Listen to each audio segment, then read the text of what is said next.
Stephen Roy Goodman, host of Higher Education Today, a production of the University of the District of Columbia.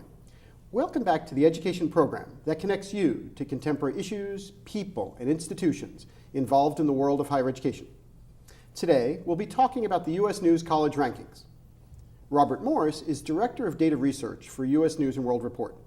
Bob develops the methodologies and surveys for the best colleges and best graduate schools annual rankings.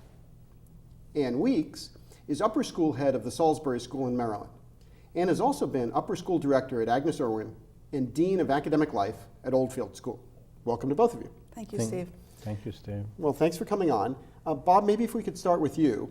What are the rankings and how did they start and what do they measure?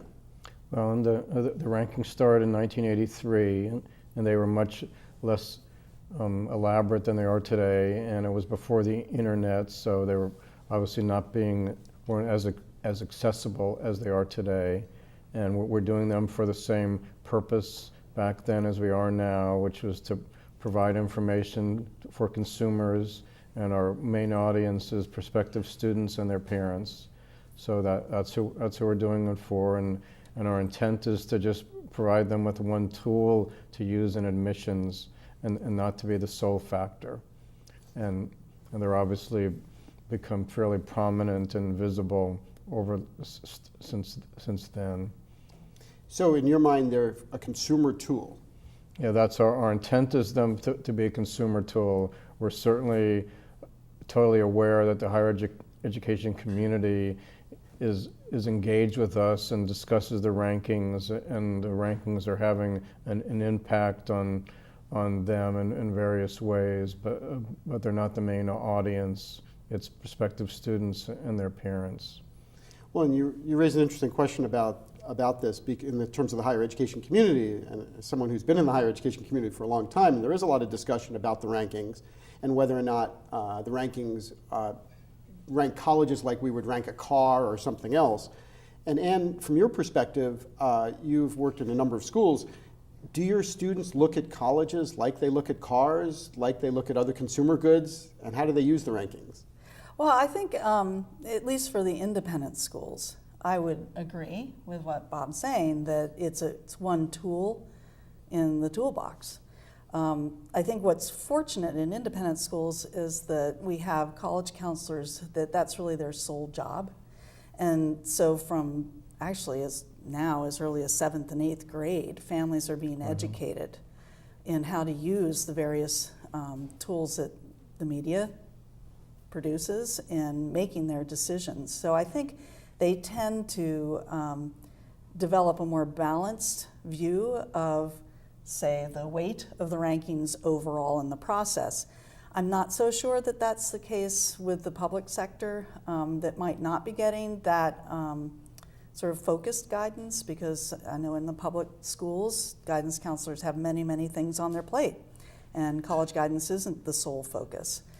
I do see a change in the past, say, 3 to 4 years, where students are actually driving the decision process more than their parents. I do wonder if some of that is due to the accessibility of information on the internet. You find students doing research earlier on their own, but I also think it's partly this parent generation that they're a little different in their parenting. They're not quite as willing to demand that their child do this or that, and are much more willing to listen to what their child thinks and wants and to defer to that. So I do wonder if the impact of the rankings might change somewhat as a result of that with this generation of students. Well, Bob, do you see that? And you've been around the block once or twice in terms of generations, in terms of being involved in the rankings. So do you see the shift in terms of what Ann is talking about?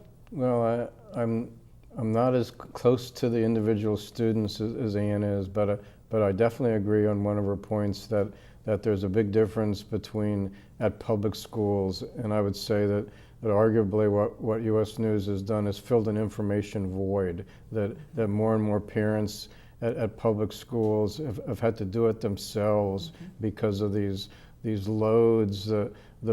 Our country has cut high school counseling at public schools. It's a number of counselors, or they've kept the counselors the same, and enrollment meant that their per student load has gone up and they've taken on other jobs, so they just can't spend as much time for each student. So parents have had to try to do it themselves, or the students. So they're not getting old-fashioned counseling like you get at independent schools.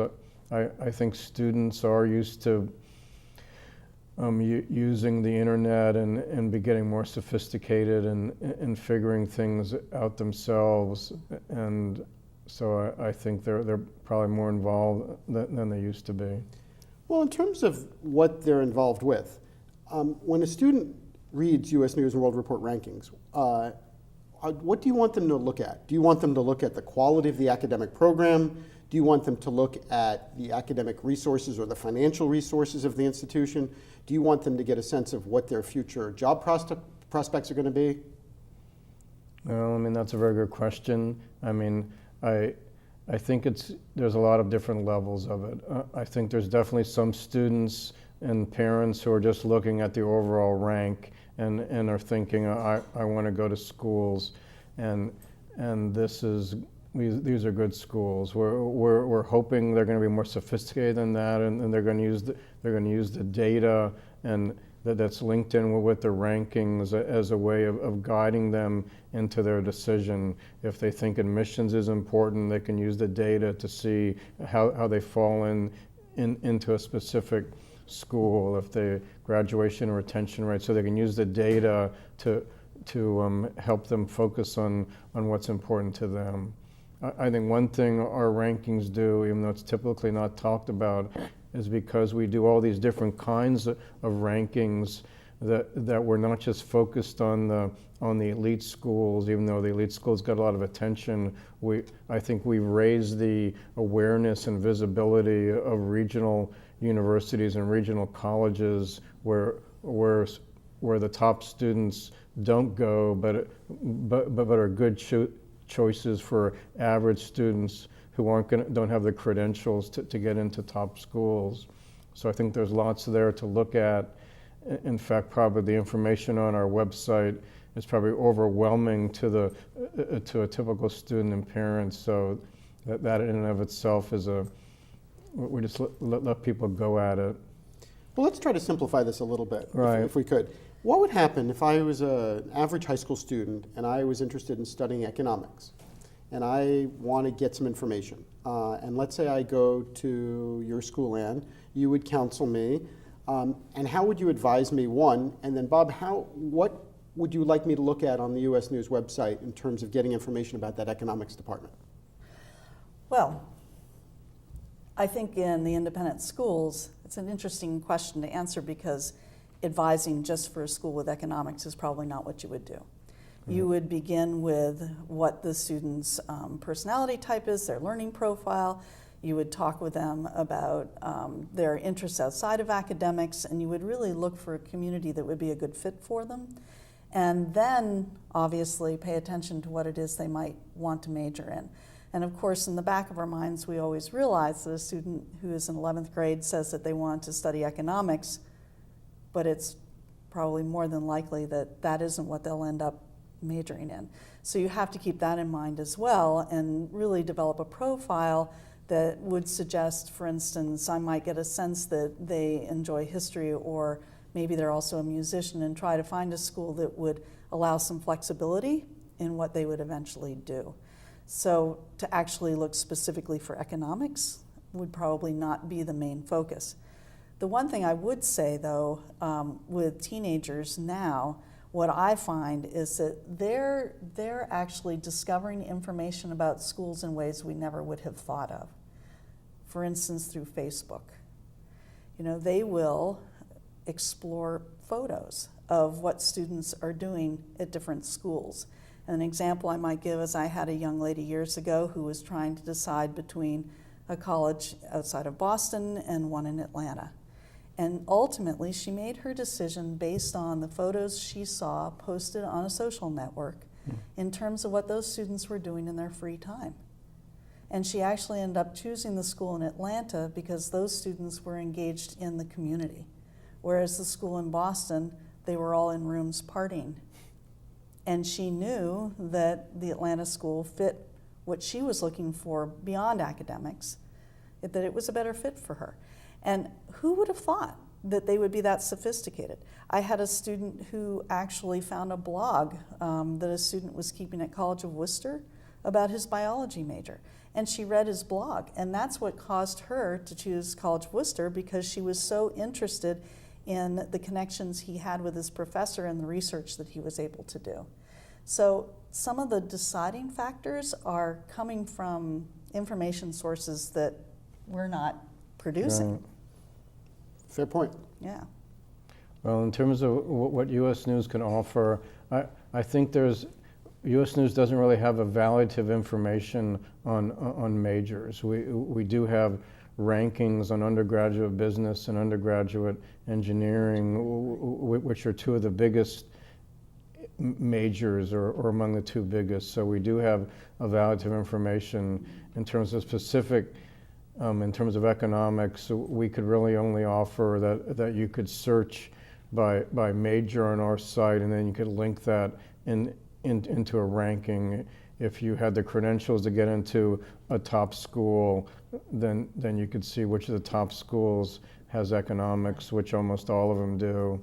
And if you're really sophisticated, you could use our graduate school rankings, and you could see which of the top ranked PhD programs in economics, and it's probably a fair assumption to say those, even though it's delivered differently, the top ranked, the schools that have a top ranked graduate program are likely to have, there's some overlap in the faculty, are likely to have a pretty rigorous and broad-based economics department. So there are ways to sort of use our graduate rankings to inform your undergraduate decision, but that's how you could use the data on our site. Interesting. Well, Anne, if we can get to the point that you just raised a second ago about a student who changes his or her mind. As someone who's a college counselor and has been for a long time, I mean, I agree with you on that, and a lot of my students say they want to do one thing and then end up majoring in something else when they get to college. Right. But the problem is that when we're starting the college search process, students don't know where they want to go, and we have to go somewhere, right? You can't apply to 3,000 colleges. Right. So it's somehow we need to figure out how to kind of narrow this down. So how do you think a family ought to be using, and a student ought to be using the rankings? Because this is really about the U.S. News rankings, and a lot of people like the rankings, a lot of people don't like the rankings. But how do you want your students to look at it? Do you want a student to say, well, I know I may change my major, but this school is in the top 10. Or this school isn't in the top 10, but it has a good social life vis-a-vis XYZ, or we can be involved in the community in some way. How do you want students to use the ranking? Well, I think it's important for them to read the rankings, and I think it helps them narrow down schools that they're interested in. But again, I would say that I'd want to balance it. So for instance, I might say to them, well, let's say they want to look in the Midwest as an example. And going back to what Bob said earlier, not always knowing those regional schools, especially if you're from the East Coast. The rankings are going to help you figure out which schools out there have a better reputation, that are regional schools that basically are recognizable. And they're probably going to be recognizable because they have good academic programs and their graduates have done well. So it's a stepping off point. I would then say, go to the Yale Insider's Guide. Read a little bit about that and see how does that match what you're seeing in the rankings. Visit the campus, talk with alums, all sorts of things, again, that you would pull into to make that informed decision. But I do think the rankings, for instance, as a college counselor, if I were to mention my alma mater, which was Lawrence University, to someone in the DC area, they'd probably say, Sarah Lawrence? St. Lawrence? You know, they might not know Lawrence University, but I could turn to the rankings and say, here's a good, solid liberal arts college that's a regional college in the Midwest. Maybe you should take a look at it. If you want to major in physics, for instance, they have an amazing physics program. It might be a way to get a family to look at a school that they normally would not have heard of and would be reticent to even think about. So as a counselor, I sometimes think that those rankings can be a segue into maybe broadening their search some. And Bob, in terms of taking that student who is going to search into something else or to a new school or a new set of schools, can you speak to what exactly are you measuring in the rankings? Well, we are measuring a lot of different things. I mean, the rankings obviously don't cover everything that goes on at a school, so they're limited in the sense that there's a lot of what goes on in the school, some of what we're talking about, the environment or activities or the breadth of activities, can't be measured. So we are, I'll say, limited to what can be measured, but we are looking at the reputation of a school, how selective it is, how hard it is to get into. We have a bunch of indicators on faculty, class sizes, and student-teacher ratios, and faculty credentials. We're also looking at graduation and retention rates. So how successful a school is at graduating their students and keeping them, retaining them from freshman to sophomore. We're looking at financial resources, sort of how strong is a school, sort of financial resources going to education, and we're also looking at alumni giving, so to the students, not how much, but do the students care enough to give back to the school after they've graduated, sort of as a very loose measure of alumni satisfaction. So we have a broad range of indicators. They tend to be really focused on measuring the student experience, either reputation or sort of what goes on at the school, and some of them are output measures, so they're a combination of input and output measures. And I actually think two of those are really important. The retention rate is something that I always tell parents to pay attention to, and I agree with you with the alumni giving. I think that says a lot in terms of the commitment they have after they've graduated. Well, in terms of the alumni giving, though, I mean, what's to prevent a school from saying, giving out some prizes to people and saying everybody just gives $5 to make sure that the alumni giving rate goes up? Well, there's nothing to prevent schools from doing that, but I tend to think that it happens very, very rarely. I'm not saying it doesn't happen, but I think most schools are trying to be more productive in their fundraising and view it as actual fundraising than as mainly a rankings boosting activity.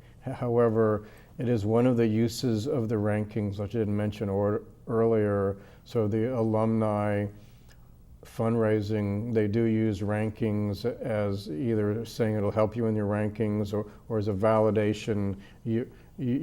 Your school is good, US News says so, help support it so we can maintain this level of academic in the academic world, and we need your money to reach that goal.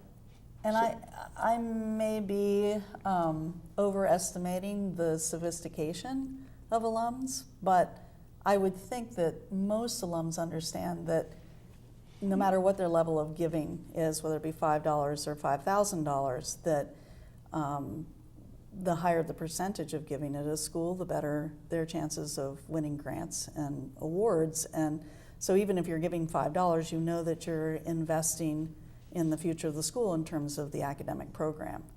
So, and as I said, maybe I'm overestimating people's knowledge of that, but I'm not so sure that just giving $5 a year is necessarily a throwaway, that it actually can be an investment. I think that's a fair point. But I was trying to get to the issue of how do we know that the input that you're getting from the schools is accurate? And that was interesting to me. No, I mean, it's obviously a big question, and it's an important question. I mean, I think broadly speaking, the schools are honest, and they care about the data integrity because the image of the school, and in most cases, a lot of the data US News is asking for, not all of it, but a meaningful proportion of it is reported to other external sources. So it's not that a school is just lying to US News or falsifying data to US News. I mean, there's certainly been in 2012, there was this week with George Washington, or last week, but there's been Claremont McKenna and Emory and Iona College. So there's been a few really high profile cases of data falsification, or at least mega misreporting, whatever we want to call it. But I think those are the exceptions. I mean, that's also something new. These disclosures by the schools. I mean, you can argue it one way, that the fact that they're coming forward and going through the embarrassment and their image is sort of at least slammed for an unknown period of time, that they care enough about the long run data integrity to sort of get this behind them and sort of go through the pain of these public disclosures. So I think actually that says a lot about how much they actually care about data integrity. We think the misreporting and falsifications are the exceptions, a very small percent of schools and a very small percent of the data. Well, but in terms of that point, do college presidents call you up and say, I happen to be in Washington and I'd like to go to lunch with you? Well, yeah, they would probably have their public relations people do it, but effectively, on a regular basis, we meet with schools on ranking questions. Either, we do so many rankings, but yes, on a regular basis, we meet with higher ed colleges or law school deans or business school deans or admission people to talk about various aspects of the rankings. So that's, yes. Fair enough. And Anne, in terms of your schools, you've worked with some very nice independent schools over the years. How do we know that they're very nice? Do we know that they're very nice because kids get into good colleges from there, or do we know that they're very nice because students are learning a lot? How do we know? What I would tell you, and I think people who have worked internally in independent schools would probably agree with this, that really the way to judge an independent school is to see how the student is doing once they're out of college, and how they're navigating the career world. Because I often think, well, let me go back. Sometimes you'll have a parent say senior year, when their child is all said and done with applying to college, and maybe they didn't get into Yale or Princeton, but got into what they consider a second-tier school. And the parent says, oh, I invested all this money in a private education, and they got into a school that they could have gotten into if they'd gone to the local public school. And some guidance counselors are quaking their shoes when they're asked that. And my response to that is that really what you're buying in, and you are a consumer, when you're buying a private school education, is more learning the skills to be an effective adult eventually in the working world. It's not so much where you go to college, it's the skills you've learned in high school. And as an independent school parent, as Bob is as well, and I'm sure you can attest to this, the skills that I see in my own child now and his success in what he does, and he's a fundraiser, so he's out there every day, are skills he learned at his independent school. They're not the skills he learned in college. I can see that in terms of knowing how to network, knowing how to present himself. He went to high school wearing a jacket and tie. He's comfortable. He, because he was in smaller classes and developed close relationships with his faculty, certainly intellectually he was challenged on a daily basis, and I think challenged to his independent strengths and weaknesses.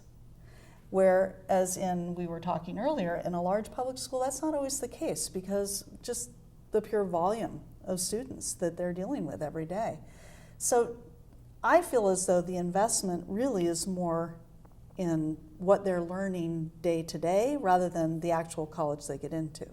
Now, to balance that, I would say, with the highly prestigious independent schools, obviously parents they have that expectation of getting into a highly competitive college.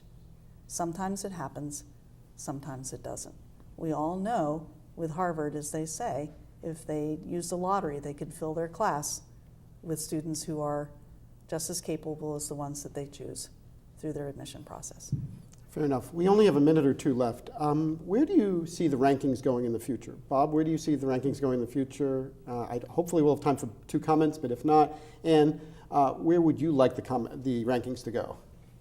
Okay, well, I think the rankings are here to stay. They're not going away. The internet has become, the access of information has spread them globally.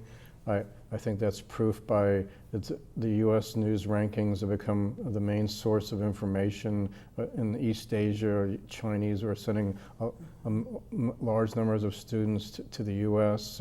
So I think we're going to keep doing them, maybe broaden them out into other areas, and make them more sophisticated and use the interactivity tools on the internet so people can use the data in different ways than they do now. I think they're here to stay. I think they're a valuable tool. We could do a whole nother show on what Bob just talked about and how the international families use them. They don't use them balanced with other information, and that's something we as private schools, as we admit international students, are going to have to work on with those families. Well, fair enough. Thank you both for coming on the show today. As you both know, rankings are very important to students who are applying to colleges and universities, both from the private sector and the public sector. I think we're going to be, as someone who's a college advisor, I'm going to be relying on rankings for many years to come. So thank you both for taking the time to come today. Thanks, Steve. Thank you. If you would like additional information about Robert Morse or Anne Weeks, please visit usnews.com/rankings or thesalisburyschool.org. If you have comments or suggestions about higher education today, please send an email to our viewer mailbox at highereducationtoday@topcolleges.com. Thank you for watching. We will continue to bring you quality discussions about important matters in today's college and university world. Please join me again for another edition of Higher Education Today. I'm Stephen Roy Goodman, and you've been watching Higher Education Today.